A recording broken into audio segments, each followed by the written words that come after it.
안녕하세요. 미국과 국제사회 바로알기 방송의 마이클 심입니다.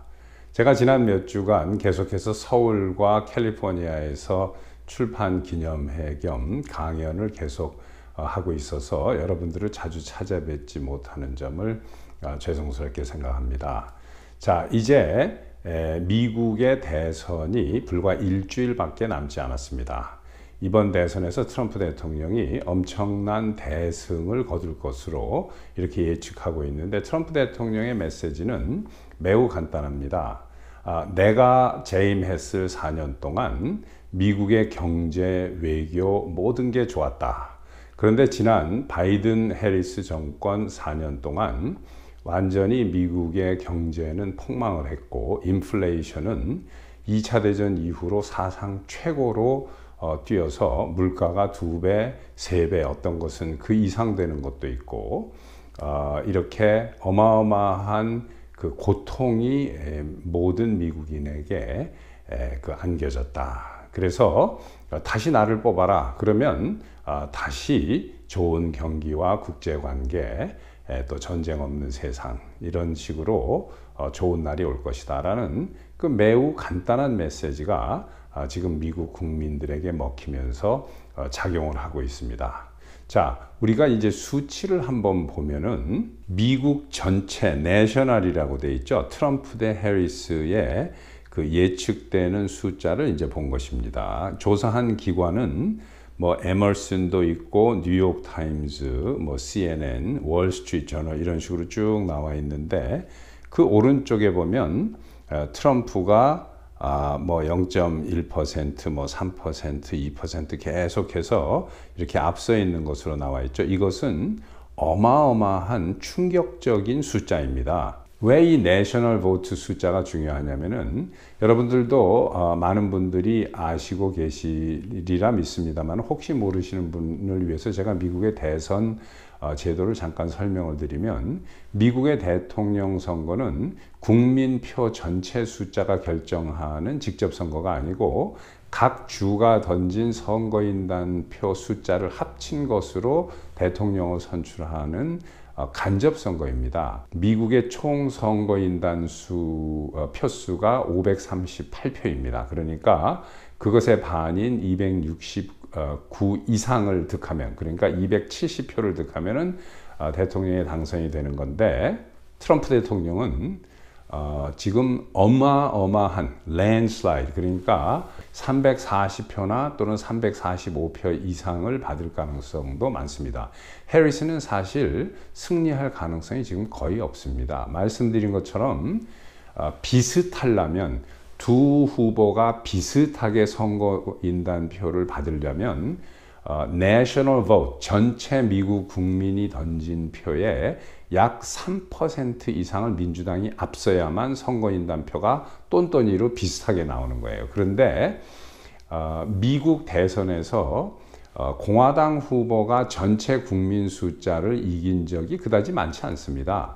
그런데 이번에 트럼프 대통령은 이 국민이 던지는 popular vote도 트럼프 대통령이 앞서고 있는 거예요. 자, 한번 이 스윙 스테이트를 한번 보시겠습니다. 이게 애리조나, 네바다, 위스콘신, 미시간, 펜실바니아, 노스캐롤라이나, 조지아가 쭉 이렇게 스윙 스테이트인데, 여기서 전체가 거의 다 트럼프 대통령이 앞서고 있습니다. 위스콘신 같은 데는, 또 미시간 같은 데, 이 펜실바니아 이렇게 세 주는 전통적으로 민주당 우세주인데, 여기에서도 트럼프 대통령이 앞서고 있는 거예요. 이 지도를 한번 보세요. 여기 보면 WIMIPA 이렇게 세 개 주가 있죠. 위스콘신, 미시간, 펜실바니아의 약자인데, 이 위스콘신과 미시간은 전통적으로 민주당 그 세가 센 주고, 이 PA는 전통적으로 스윙 스테이트, 공화당과 민주당을 왔다 갔다 합니다. 그런데 이 위스콘신, 미시간, 펜실바니아 주 여기를 세 개를 다 승리를 한 후보는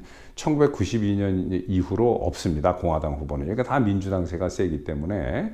그런데 트럼프 대통령이 여기에서 이 2016년도에 승리를 한 거예요.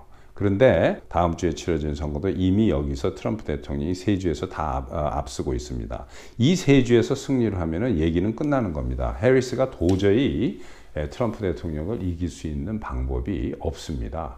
그런데도 불구하고 지금도 미국의 주류 언론들은 뭐 박빙이다, 해리스가 뭐 조금 앞선다라는 거짓말을 계속하고 있죠. 그런데 이제 선거가 이제 한 일주일쯤 되니까 미국의 주류 언론들도 이제 일주일 후에 거짓말이 이제 탄로날 게 뻔하니까 요즘에는 뭐 비슷하다, 트럼프가 조금 앞서고 있다, 이런 기사들이 조금 나오기는 합니다. 근데 안타까운 것은 이러한 미국의 그 주류 언론들이 사회주의 운동원들이 이 저널리스트로 위장해가지고 이미 장악해버린 지가 몇십 년이 돼서 좌파 경향으로 계속해서 보도를 하는데도 불구하고 이것을 알지 못하고 한국의 모든 주류 언론들도 뭐 같이 좌파인지는 모르겠습니다만은 그냥 영어를 그대로 번역을 해가지고 이걸 내보내니까 미국의 주류 언론이 좌파 언론이라는 생각을 못하고 그게 정상적인 보도를 하는 언론으로 착각하는 거예요. 그래서 저도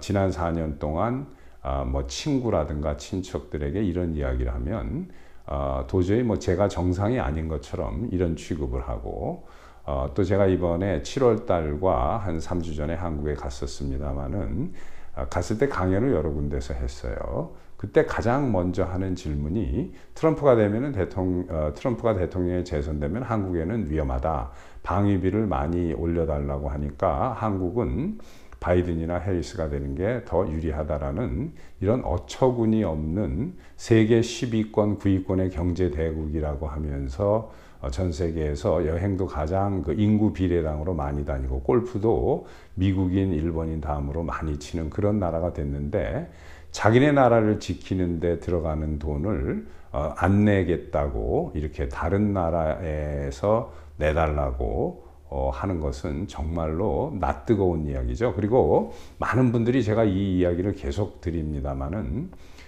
주한 미군의 방위비 그 분담금을 올려달라, 한국 측에다 올려달라고 하는 것은 실제적으로 전투에 들어가는 그 무기라든가 전략 자산이 배치되어 있는 것을 운영하는 데 들어가는 돈은 100% 미국이 되는 겁니다.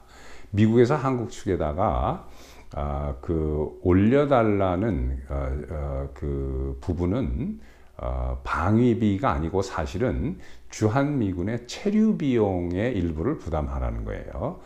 체류 비용이라 하면 전기세, 수도세, 또 차량 정비비 이런 거를 이야기합니다. 그 중에서 이제 가장 큰 게 주한미군에 근무하고 있는 우리 한국인 직원들의 월급이 이제 가장 큰 부분인데 이러한 부분은 대한민국 정부가 올려주고 그것을 다 주어도 그 돈은 다시 한국 경제로 바로 빨려 들어오는 겁니다. 그 돈 받아가지고 한국에서 생활을 하니까.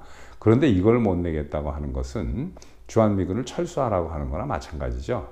그런데 여기에 이제 국민들이 놀아나고 또는 받아먹는, 미국하고 거래에서는 그저 받아먹는 거에만 익숙해져 있는 한국 사람들이 왜 미군을 우리나라 땅에다 주둔시키고 우리한테 돈을 내라고 하냐라는 정말 이런 어처구니 없는 이런 질문이 제가 강연할 때마다 가장 많은 질문이에요. 매우 안타깝습니다. 이번에 트럼프 대통령이 당선이 되면 한국의 방위비 분담을 증액할 것을 요구하는 것은 당연합니다. 그러나 뭐 몇 배를 내라, 뭐 5배를 내라, 10배를 내라 이렇게 하는 것은 트럼프 대통령이 니고시에이션에서 그 우위를 석권하기 위해서 미리 던져놓는 그런 레토릭이지 실제로 그렇게 될 가능성은 없습니다. 그래서 우리가 이런 것을 좀 알아야 하고 트럼프 대통령이 뭐 김정은이하고 놀고 뭐 어쩌고 하는 것은 영어, 그러니까 트럼프 대통령이 이야기하는 스트리트 톡, 그러니까 뭐 I love 김정은이라든가 또는 뭐 김정은 likes me라든가 이런 말은 글자 그대로 김정은이 뭐 나를 사랑한다, 내가 뭐 김정은을 좋아한다 이렇게 해석하면 안 됩니다. 그거는 내가 직접 김정은과 대화하겠다, 그러니까 다자간의 회의를 피하고 그 양자간 회담식으로 풀어나가겠다라는 것을 쉬운 말로 표현하는 거예요. 그러니까 다자간 회의라 하면 이제 여러분들 아시겠지만 한국과 대한민국과 이제 북한, 또 중국, 러시아, 일본, 미국 해서 이런 5자, 6자 간의 회담을 하지 않고 트럼프는 내가 김정은과 직접 거래를 해서 이 국제 간의 문제를 해결하겠다는 그런 의지를 쉬운 말로 표명하는 걸로 우리가 이렇게 알아들어야 됩니다. 여러분들이 이미 전 세계의 많은 사람들이 트럼프 대통령의 덕을 본 거예요. 왜 그러냐면 트럼프 대통령이 재임 시에 미국의 그 오일 생산이 사상 최고로 한 달에 4억 배럴 이상 이렇게 뽑았습니다. 그런데 그때 이제 미국의 국제 유가가 엄청나게 떨어졌죠. 미국이 생산을 많이 하는 바람에 그 덕에 싼 국제 유가 덕을 전 세계 사람들이 본 거예요.